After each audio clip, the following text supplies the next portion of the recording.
जोसा काउंसलिंग में अप्लाई करते समय कोई भी आपसे डॉक्यूमेंट अभी नहीं मांगा जा रहा है। ये सारे डॉक्यूमेंट्स आपसे कब मांगे जाएंगे, जब आपको सीट मिल जाएगी। मेडिकल सर्टिफिकेट है, गैप सर्टिफिकेट है, कैरेक्टर सर्टिफिकेट है, माइग्रेशन है, ये सब आपको देना होगा जब आपको सीट मिल जाएगी।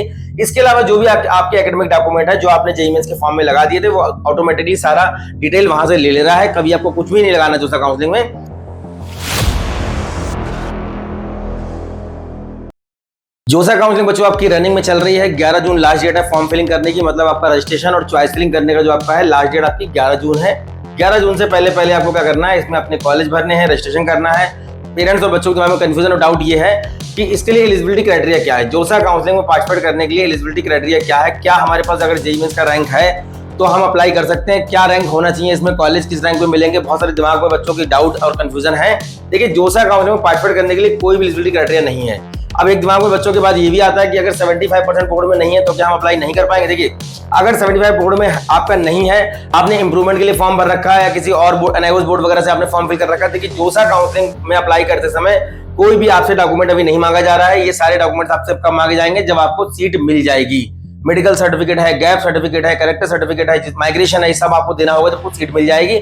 इसके अलावा जो भी आपके एकेडमिक डॉक्यूमेंट है जो आपने जेईई मेंस के फॉर्म में लगा दिए थे, वो ऑटोमेटिकली सारा डिटेल वहां से ले रहा है। कभी आपको कुछ भी नहीं लगाना जोसा काउंसलिंग में। अब जब सीट आपको मिलेगी, किसी भी कॉलेज में सीट मिलेगी, एनआईटी में, आईआईटी में, ट्रिपल आईटी में, जोसा काउंसलिंग में इसमें आपके 138 कॉलेज बच्चों पार्टिसिपेट कर रहे हैं। इस बार 10 नए जीएफटीआई ऐड किए गए हैं और आपके 32 एनआईटी हैं, 26 ट्रिपल आईटी हैं, 47 बच्चों आपके जीएफटीआई हैं और आपके 23 समय जो है आईआईटी हैं। तो एक आपका जो है कॉलेज अवार्ड किया गया इसमें आईआईसी बैंगलोर, इस बार जो कि अपना अलग से जेईई एडवांस, जेईई मेंस की रैंक आइजर की रैंक से मिला करता था, इस बार आईआईसी बैंगलोर जो है जोसा काउंसलिंग से मिल रहा है। और टॉपर्स की पसंद रहता है, आईटी से बीटेक करने के बाद बच्चे एमएस एमटेक पीएचडी के लिए भी आईआईसी बैंगलोर को अप्रोच करते हैं और वहां पे जाते हैं पढ़ने के लिए। इस बार जो है आईआईसी बैंगलोर को भी बच्चे पसंद करेंगे और जितने भी बच्चों की चॉइस फिलिंग हम लोग कर रहे हैं, आईआईसी बैंगलोर को बच्चे टॉप प्रायोरिटी में रख रहे हैं। अब बात आती है कि जोसा काउंसलिंग में पार्टिसिपेट करने के लिए क्या रूल होने चाहिए। यहाँ पे देखिए आपका बिजनेस रूल दिया हुआ है, मैं अभी आपको दिखाऊंगा कि अगर आपका बोर्ड में 75% नहीं है, पहला कंडीशन कि जोसा काउंसलिंग में आपका एनआईटीज के अंदर जो कंफ्यूजन बच्चों में रहता है कि होम स्टेट को फायदा कैसे मिलता है। किसी भी स्टेट से आपने 12th किया हुआ है, वहां के एनआईटी में केवल 50% सीटें होती हैं होम स्टेट कोटे की। अब अगर वहां से आपने 12th किया हुआ है तो वहां के एनआईटी में आपको क्या मिलेगा, होम स्टेट कोटे का फायदा मिलेगा। राजस्थान से किया है तो जयपुर के अंदर, पंजाब से किया जलंधर के अंदर, तमिलनाडु से किया तिरुचनापल्ली के अंदर, या अगर आपने गुजरात से किया हुआ है तो एनआईटी सूरत के अंदर, अगर आपने महाराष्ट्र से किया है तो एनआईटी नागपुर के अंदर, अगर आपने यूपी से किया है तो एनआईटी इलाहाबाद के अंदर। ये तो हो गया आपका एनआईटी का होम स्टेट और अदर स्टेट का। 50% सीटें होती हैं आपकी होम स्टेट के लिए, 50% अदर स्टेट के लिए होती हैं। अब यहाँ पे बात ये आती है, तो बच्चों 12th बोर्ड में अगर आपका 75% नहीं है, या अगर टॉप 20 परसेंटाइल में आपका मैच नहीं कर रहा है, जो आपके 500 में से जो भी नंबर आ रहे हैं, तब भी आपको जोसा काउंसलिंग में मेरे हिसाब से पार्टिसिपेट करना चाहिए अगर आपने इंप्रूवमेंट वगैरह का फॉर्म भर रखा है। क्योंकि जब आपको सीट मिल रही होगी जुलाई के टाइम पे, और ये पहला राउंड जो देखिए आपका दिया हुआ है जोसा का, ये उसके पहले राउंड के रिजल्ट के बाद ऐसा कभी होता नहीं है। लगभग 12 से 13 दिन का आपको टाइम मिल रहा है, इसीलिए मिल रहा है। इस बार रिजल्ट थोड़ा सा गड़बड़ हो गया है और बच्चों को सही से समय मिल जाए अपना इंप्रूवमेंट का रिजल्ट वेट करने के लिए, या उन्होंने रीचेकिंग के लिए अपना कॉपी डाल रखी है, कुछ भी उन्होंने कर रखा है, तो वो सारी चीजों को देखते हुए इन्होंने 12 से 13 दिन का समय दिया हुआ है। तो जितने भी ऐसे बच्चे हैं जिनका अगर बोर्ड में 75% नहीं भी है, तब भी वो पार्टिसिपेट करें। और जब आपको सीट मिल रही होगी तब आपसे क्या करेंगे, वहां पे अपना फाइनल जो 12th की मार्कशीट है ये आपको देनी होगी सीट मिलने के बाद। हाँ, जब सीट मिल रही होगी तब आपको ये मार्कशीट वहां पे सबमिट करनी होगी। और यहाँ पे देखिए मैं बिजनेस रूल में जाके आपको दिखाता हूँ। ये देखिए बिजनेस रूल में आपके देखिए यहाँ पे ये आपका बिजनेस रूल है।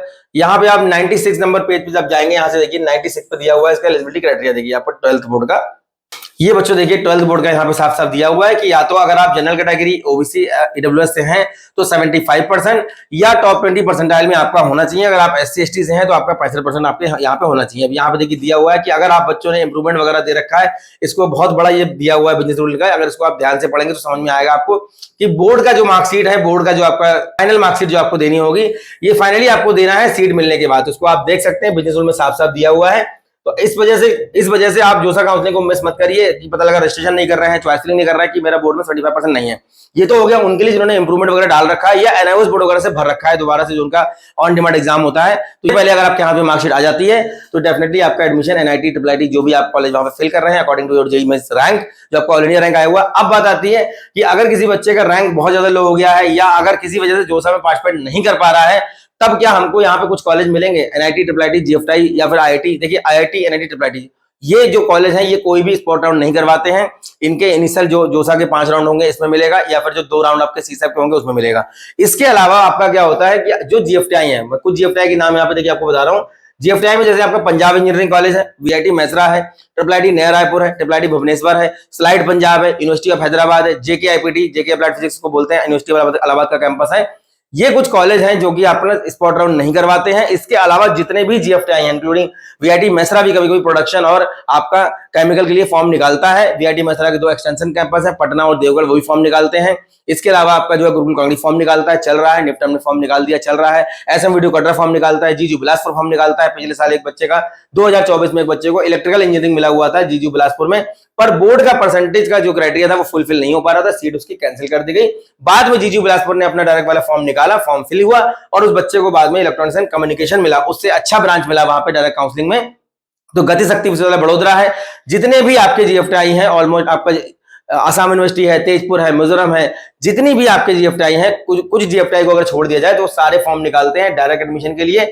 बस करना होगा इनकी वेबसाइट पर जाकर के आपको अपडेट रहना है, चेक करते रहना कब इनके फॉर्म आते हैं।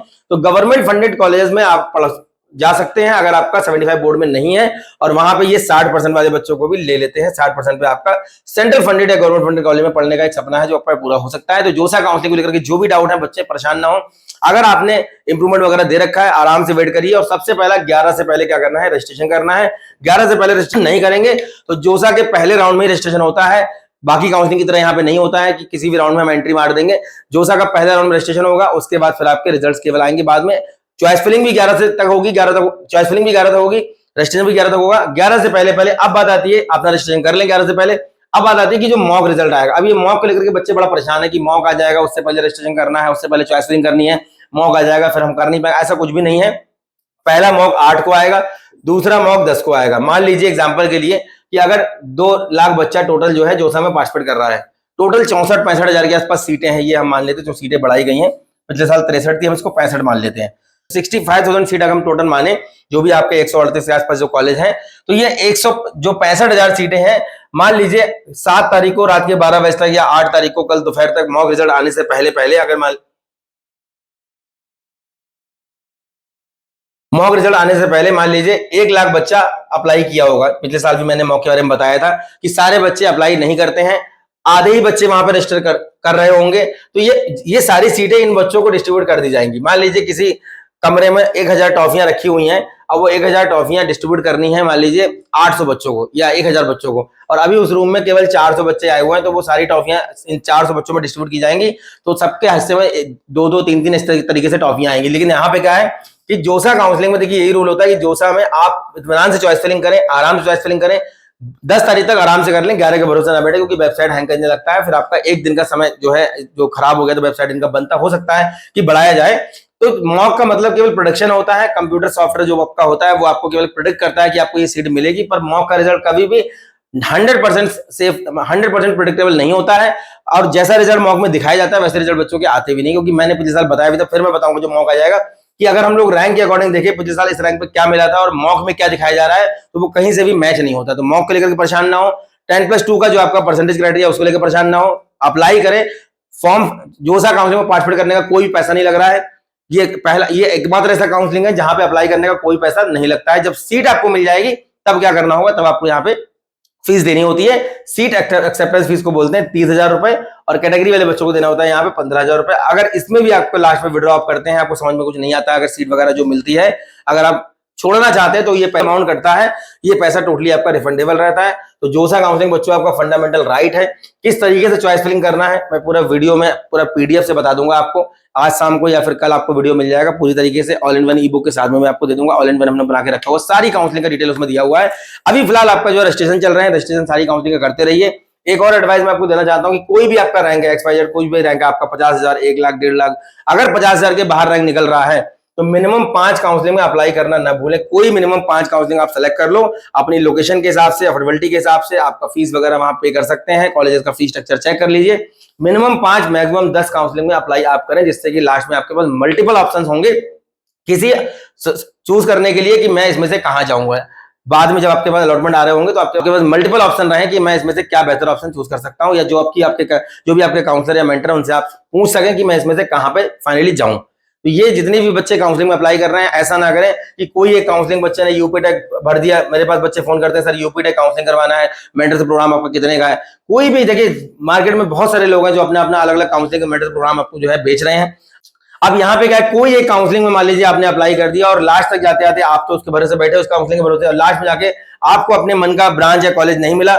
एक बच्चे का मेरे पास फोन आया, उसका रैंक है 5 लाख, उसने किसी काउंसलर से मेंटरशिप प्रोग्राम लिया हुआ है उत्तर प्रदेश का, यूपी टेक। अब 5 लाख रैंक पे केवल उसको जो स्टेट यूनिवर्सिटीज हैं, लखनऊ यूनिवर्सिटी है, डॉक्टर राममनोहर लोहिया है, या जो भी आपकी यूनिवर्सिटीज यहाँ पार्टिसिपेट कर रहे हैं, या तो वो मिलेंगे, और या फिर वो केमिकल वगैरह अगर आईटी लखनऊ में लास्ट में बच गया वो मिल जाएगा, और या फिर जो दिल्ली एनसीआर के जो नोएडा गाजियाबाद में जो प्राइवेट इंजीनियरिंग उसमें भी टॉप के नहीं मिलेंगे, वो मिलेंगे उसको। तो चॉइस फिलिंग का ऑर्डर 3000 में उसने लिया हुआ है। आप सोचिए, आप 3000 में जो चॉइस फिलिंग का ऑर्डर उसने लिया है, इसमें अगर लास्ट में जाकर उसको जब मैंने उसको बताया कि आपको ये कॉलेज मिल रहे हैं अकॉर्डिंग टू योर रैंक, तो उसने बोला कि ये तो मुझे चाहिए ही नहीं, और वो मेंटरशिप प्रोग्राम लेके बैठा हुआ है 2999 का, किससे लिया हुआ है आई डोंट नो। तो ये ऐसा ना करें, आप किसी भी काउंसलिंग के भरोसे बैठे हुए हैं, लास्ट में जाकर के पता लगा आपको अपने मन का कॉलेज। सबसे पहले ये पता लगाएं मेरी रैंक के अकॉर्डिंग मुझे मिल क्या पा रहा है, जो भी मिल पा रहा है उसके अकॉर्डिंग कैसे मिलेगा, कब मिलेगा, पूरा मल्टीपल काउंसलिंग में अप्लाई करें।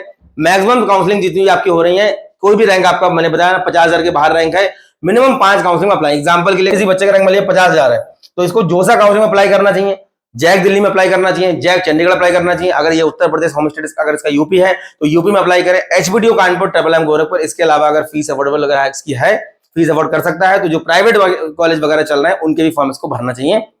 15,000 रैंक वाले बच्चे का हम जोसा काउंसलिंग भी कर रहे हैं बच्चे कई सारे ऐसे, उनका सीएसए भी राउंड में भी जाएंगे अगर मन का ऑप्शन नहीं मिलता है। ट्रिपल आईटी बैंगलोर का फॉर्म भर रखा है, धीरूभाई अंबानी का फॉर्म भर रखा है। ऐसे बहुत सारे मल्टीपल ऑप्शन बच्चों के लेकर के चल रहे हैं, जिससे कि लास्ट में उनके पास एनआईटी ट्रिपल आईटी के साथ साथ में उनके पास और भी ऑप्शंस रहे, ताकि वो बाद में कंपेयर कर सके कि अगर मन का ब्रांच वहां पे नहीं मिल पाता है किसी भी नेशनल इंपोर्टेंस के कॉलेज में, तो हम कहीं ना कहीं बाद में बेहतर ऑप्शन चूज कर सके। तो काउंसलिंग को लेकर जो भी डाउट, जो भी क्वेश्चन है, नंबर दिए गए, हेल्पलाइन नंबर आपके वीडियो के लिंक में आपको मिल जाएंगे, उस पर कॉल कर सकते हैं। नियर बाय प्लेस सकते हैं तो लखनऊ, कानपुर, दिल्ली रोड की आगे कंसल्ट कर सकते हैं। कंसल्ट करने का कोई भी चार्ज नहीं है। चॉइस फिलिंग का ऑर्डर बहुत जल्दी मैं आपको दे दूंगा, कम्युनिटी पोस्ट में भी डाल दूंगा, उसको देख करके आप अपनी चॉइस फिलिंग कर सकते हैं।